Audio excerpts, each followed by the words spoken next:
Boa noite a todos.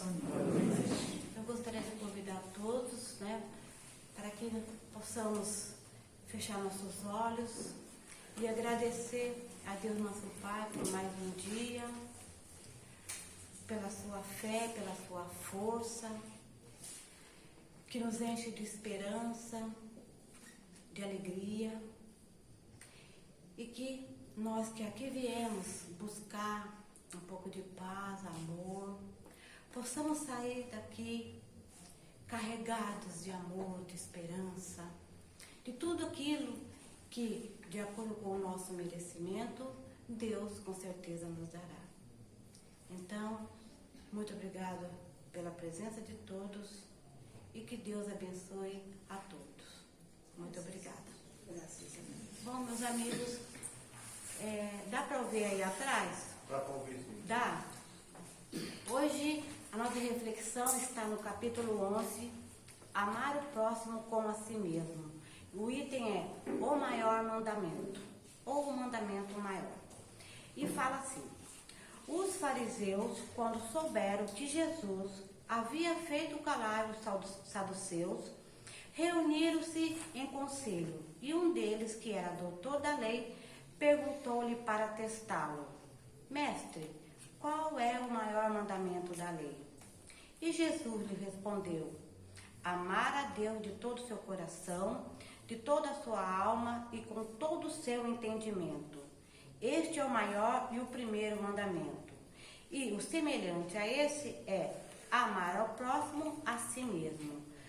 Esses dois mandamentos contêm toda a lei e os profetas. Essa fala está em Mateus capítulo 22, versículos 34 a 40. Aqui diz que os fariseus queriam testar Jesus. Por quê? Porque na Constituição dos judeus haviam 613 prescrições ou pequenos mandamentos que eles tinham que seguir, que regiam a sua vida. Então, essas prescrições decidiam, o que eles deviam comer, o que eles deviam vestir, como eles deviam criar seus filhos, como eles deveriam gerenciar os seus negócios. Então, para diminuir esses 613, então Moisés resumiu em 10, que são os 10 mandamentos. E sendo Jesus judeu, os fariseus queriam saber se ele estava inteirado dessas leis. E Jesus, enfático e amoroso, disse: qual é o maior mandamento? Amar a Deus e ao próximo como a si mesmo. Amar a Deus, Por que amar a Deus? Porque o Deus dos judeus era o Deus dos exércitos. Era um Deus vingativo, ciumento, justiceiro, que incitava a guerra, incitava a morte, diferente do Deus de Jesus. E aí a gente se pergunta, Fala pra gente amar a Deus. Como amar a Deus? Muitas pessoas se perguntam, Eu tenho muitos amigos que se dizem ateu, mas que na hora pedem a Deus, e Deus ajuda a todos. Como que eu vou amar alguém que eu não vejo, alguém que eu não conheço, que eu não tenho nenhuma referência? Deus não é para ser visto, é para ser sentido. E nós podemos senti-lo, sim, no movimento dos astros, no movimento das marés, na cor das flores, no sabor das frutas, das verduras. Nós podemos ver Deus em nós. Olha que corpo maravilhoso que Deus nos deu para que a nossa alma pudesse habitar. Para que nós pudéssemos aqui, crescer, evoluir, através desse corpo maravilhoso que nós temos. Então nós podemos sim ver Deus. Mas Deus, ele podia então ser visto através do belo, de tudo que era bonito, toda a sua criação. Então, mas ele precisava ser visto através do amor. Mas para que essa pessoa, né, designada para vir aqui mostrar pra gente quem era Deus, como era Deus e como deveríamos amar, essa pessoa tinha que ser diferente. Ela tinha que ser pura, tinha que ser boa, sem mácula. E foi aí que Deus preparou Jesus para vir até aqui. Para vocês verem como Deus, né, se empenhou para que ele viesse até aqui. Jesus se preparou durante 1000 anos para adequar a sua energia à energia da terra. E veio. E aqui quando ele veio, né, ele disse, deixando bem clara a sua missão: nada faço de mim mesmo, mas em tudo procedo conforme a vontade do Pai. A doutrina que ensino não é minha, mas daquele que me enviou. Quem me rejeita, não rejeita a mim próprio, mas aquele que me enviou. Então, Jesus veio aqui e veio deixar bem claro em nome de quem ele estava vindo. E ele veio para, primeiro, nos certificar da nossa paternidade divina, para que nós entendêssemos que nós somos filhos de Deus legítimos, né? Que ele não nos abandona, que ele não nos castiga, né? Porque a gente tem o costume de achar, né, que Deus, eu não vou fazer isso porque Deus vai me castigar. E desde pequeno a gente ouvia, né? Olha, não faz isso que Deus vai te castigar. Olha, eu sou temente a Deus. Deus é que tem que temer a nós, não nós a Ele, né? Ele é puro amor, é pura bondade, né? E aí, para Jesus, e outra coisa, para sermos obedientes e resignados, para a gente entender, né, que nós devemos seguir os passos de nosso Pai, mas por amor, não por medo, como faziam os judeus, que seguiam o Deus dele, né, ali com medo, né, ali apavorados. Não. Jesus veio para nos fazer amar a Deus livremente, simplesmente. E quando aqui chegou, Jesus então começou a cumprir a sua missão. E ele tinha os discípulos, né, tinha os apóstolos, e tinha pessoas, né, irmãos que gostavam do que ele ensinava, que saíam, né, pelas redondezas, levando os ensinamentos que eles entendiam. Então, um ia para cá, outro ia para lá, então eles fazendo um apanhado daquilo que o mestre repassava para eles. E entre esses que tinha essa finalidade estava Zacarias. Zacarias, ele era muito aplicado e Jesus dispensava um carinho maior por ele, que mais tarde a gente vai saber por quê. E Zacarias, numa dessas viagens, repassando os ensinamentos do mestre, quando voltou para casa, depois de muito tempo, descobriu que a sua mulher havia fugido com outro. Ele ficou muito triste, muito aborrecido, né? Não tinha como. Mas continuou a sua missão. E numa das cidadezinhas lá que ele estava, alguém chegou e falou: olha, irmão Zacarias, tem uma família ali no final da cidade que o senhor está muito doente. Ele está precisado de uma palavra de carinho, de uma palavra de amor. Será que o senhor poderia ir até lá? Ele falou: lógico, é na saída da cidade, quando eu passar lá, eu já vou lá e levo uma palavra de carinho, de amparo para essa família. E ele fez isso, e foi lá. Quando ele bateu na porta, quem é que vem atender? A mulher dele. Porque quem estava doente era o atual marido dela. Ele, então, ele não falou nada, não indagou, não questionou. Soube que seu marido está muito adoentado, gostaria de levar uma palavra de incentivo para ele. Ela abriu a porta e assim ele fez, conversou com o senhor, né, levou forças a ele. E como ele estava muito precisado precisado, Zacarias, né, ficou mais uns dias ali na cidade. E depois voltou. Quando ele voltou, Jesus percebeu o que tinha acontecido. Jesus sabia tudo, né? Mas como ele não falou nada, Jesus também não disse nada. Aí Jesus disse para ele: Zacarias, se prepara, porque Pôncio Pilatos vai precisar de você. Falou: Pôncio Pilatos precisar de mim?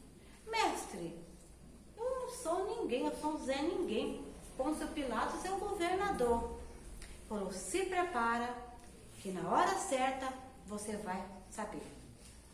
E assim foi, como todos nós sabemos, né? Jesus foi julgado por questões políticas, foi condenado. E Pôncio Pilatos, que poderia ajudá-lo, foi mais para o lado da política, lavou as suas mãos e não ajudou Jesus. E Jesus foi crucificado e morto na cruz. Então passou-se um tempo e todo mundo seguiu sua vida, né? Os apóstolos continuaram passando os ensinamentos, os discípulos e Zacarias também. Mas aí, Pôncio Pilatos estava sendo investigado, porque ele desviava dinheiro dos impostos. Ele não sabia. Então eles fizeram uma armadilha e conseguiram fragar, roubando o dinheiro do povo, lá dos impostos. E ele foi preso. Quando ele foi preso, Zacarias então lembrou: então é agora a minha vez. E começou a rodear lá a prisão. Como que eu vou fazer para chegar até Pôncio Pilatos? Porque ele era muito bem guardado. E ele começou a perceber, né, que os soldados que ficavam lá fora da prisão tinham muita dificuldade para arrumar pessoas para limpar as suas sandálias, porque eles tinham que andar muito bem limpos. E quando achava alguém era muito caro ou a pessoa não limpava, então ele percebeu essa dificuldade. E ele se ofereceu, então, para limpar de graça as sandálias dos soldados. E começou a limpar os soldados ali de fora. Isso se espalhou. Logo ele estava lá dentro, limpando a sandália dos soldados lá de dentro. E não demorou muito, ele estava limpando as sandálias de Pôncio Pilatos. E aí, toda tarde, depois de limpar a sandália de todos lá da prisão, ele ia lá para a cela de Pôncio Pilatos e conversava com ele sobre Deus, sobre Jesus, né? Explicava que Deus é nosso Pai, que Ele não nos aponta o dedo, que Ele sempre vai olhar por nós, Ele nunca vai nos perguntar o que você fez, mas Ele se importa no que nós vamos fazer, porque Ele nos conhece. Ele nos conhece demais. Então, Ele sempre vai dar oportunidade de melhoras para nós.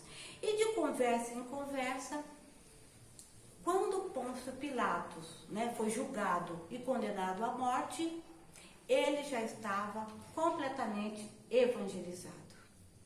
E com a beleza do nascer e renascer, ele certamente hoje está, né, numa situação boa, né? Pode estar até entre nós, né? A gente não sabe. E aí, por que Jesus, né, deu a Zacarias, né, essa missão? Primeiro porque Zacarias era bom, resignado e obediente, como Jesus veio pregar.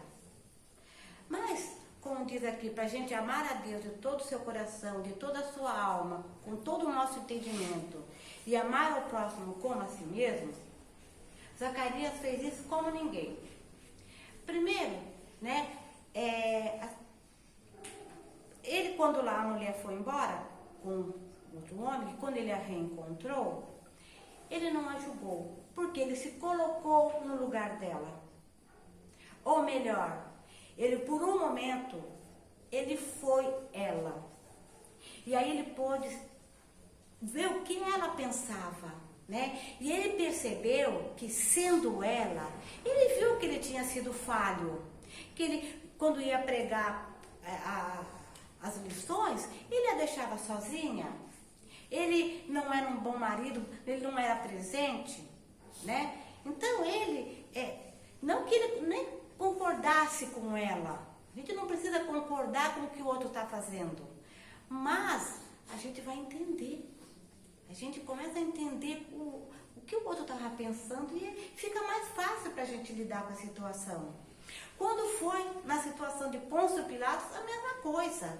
Ele viu que Pôncio Pilatos tinha um coração árido, estéril, ele não conhecia o que era o amor. Ele conhecia só o poder, né? O poder de mandar matar, de fazer, de acontecer. Ele não sabia o que era o amor. Aí o que ele fez? Se colocou no lugar. Ele foi Pôncio Pilatos e pôde entendê-lo. E o ajudou. Porque ele poderia não tê-lo ajudado. Porque ele não ajudou o mestre, né? E nós estamos aqui para isso. Para nós ajudarmos um ao outro, né? Para nós deixarmos de lado o orgulho, o egoísmo, porque às vezes a gente se coloca num pedestal, né? Fica lá no alto e começamos a olhar o outro como se ele fosse pequeno, como se ele errasse, como se nós fôssemos o certo, o outro sempre o errado, né? Enquanto que nós estamos aqui no mesmo barco, estamos todos aqui com a mesma finalidade, de aprender a amar a Deus, de compreender a lei de amor, que é uma lei que não é para ser impressa em papel, é para ser impressa no nosso coração, né? Para a gente se colocar no lugar do outro e compreender o outro. Vejamos bem uma outra situação. Todo mundo condena os homens bomba, né? Porque eles acabam com a própria vida e daqueles que estão ali por perto. Agora, se a gente se colocar no lugar, se a gente se colocar como sendo um homem bomba, não que a gente concorde com o que ele faz, que isso é muito triste o que ele faz, mas a gente vai compreender algo, que eles têm muito mais fé que nós. Alguém aqui colocaria uma bomba em nome de Deus e se acabaria com ele e com os outros? Alguém? Ninguém. Primeiro que nós não temos essa, né? Não trazemos isso na nossa alma, né? Esse poder destrutivo. Mas nós não fazemos isso, né? Nós ainda acreditamos no amor. Mas a fé deles é tão grande, eles acreditam tanto naquilo, que para eles é normal, eles vão ganhar os céus. E eles acreditam naquilo. E quando a gente se coloca no lugar deles, né? A gente se põe como um homem bomba, a gente pode fazer algo impensável, que é orar por eles, mais do que por aqueles que eles mataram. Porque eles são os mais precisados do nosso amor. Então, gente, amar não é difícil, né? Basta que a gente leve as coisas com mais simplicidade, né? Com menos arrogância, que a gente não pensa que a gente está num pedestal, que nada, nós somos tão pequenos, né? Nós todos somos tão pequenos e mesmo na nossa pequenez, né? Como um grãozinho de areia que somos, Deus lá em cima reconhece cada grãozinho de areia que somos nós. Olha por nós, zela por nós, vela por nós. Gosta da gente como nós somos, com aquilo que nós podemos dar de melhor. E nós nunca estamos sozinhos. Então que a gente não tenha medo de Deus, né? Que a gente se coloque, a gente abra o coração e se coloque à disposição de Deus. Meu Deus, que seja feita a tua vontade. E confiar que a tua vontade vai nos ajudar. A tua vontade é o que há de melhor para nós. Que o dia que a gente fizer na oração, Senhor, seja feita a tua vontade e acreditar, nós já vamos dar um passo bem grande rumo a Deus. E que quando a gente estiver rumo a Deus, a gente passe primeiro o nosso próximo e levamos ele conosco. Porque nós estamos aqui para isso, para levar o outro com a gente. Com um pouquinho que a gente sabe, com um pouquinho que a gente tem, a gente pode ajudar. Nós já temos capacidade e conhecimento para isso. Como fez o bom samaritano, né, que ajudou ali o viajante que estava ferido. Ele não chegou de cima, falou, do que você precisa, não. Ele foi lá, pegou o viajante e trouxe ele para cima consigo e levou ele para ser tratado. Então essa é a nossa finalidade aqui, essa é a nossa missão, é sermos bons, né? Se não dá para amar de verdade, então que a gente respeite, a opinião do outro, que a gente respeite a cor, a opção, que a gente respeite o outro como um todo. O outro é o outro. Nossa missão aqui é ajudar. Então, no que ele precisar, que a gente se ponha à disposição. Que a gente saia do comodismo. Ah, é problema dele. Não, é problema de todos nós. Estamos todos aqui com a mesma missão. De impregnarmos os nossos corações de amor, de afeição, de carinho um pelo outro. Porque ninguém, né,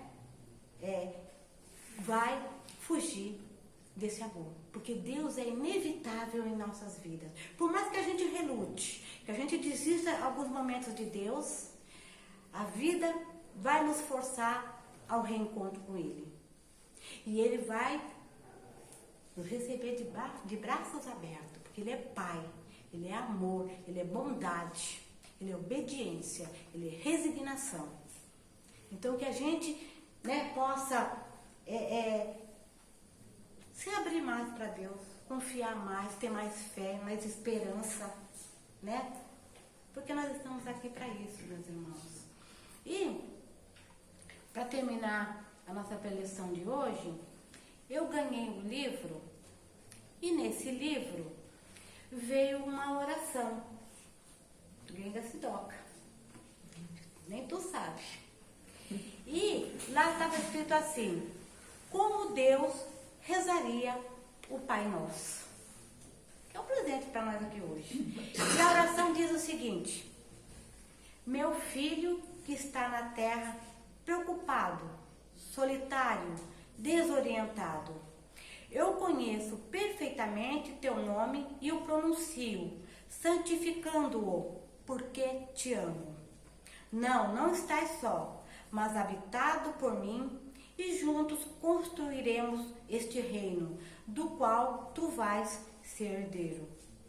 Gosto que faças minha vontade, porque minha vontade é que tu sejas feliz. Conta sempre comigo e terás o pão para hoje.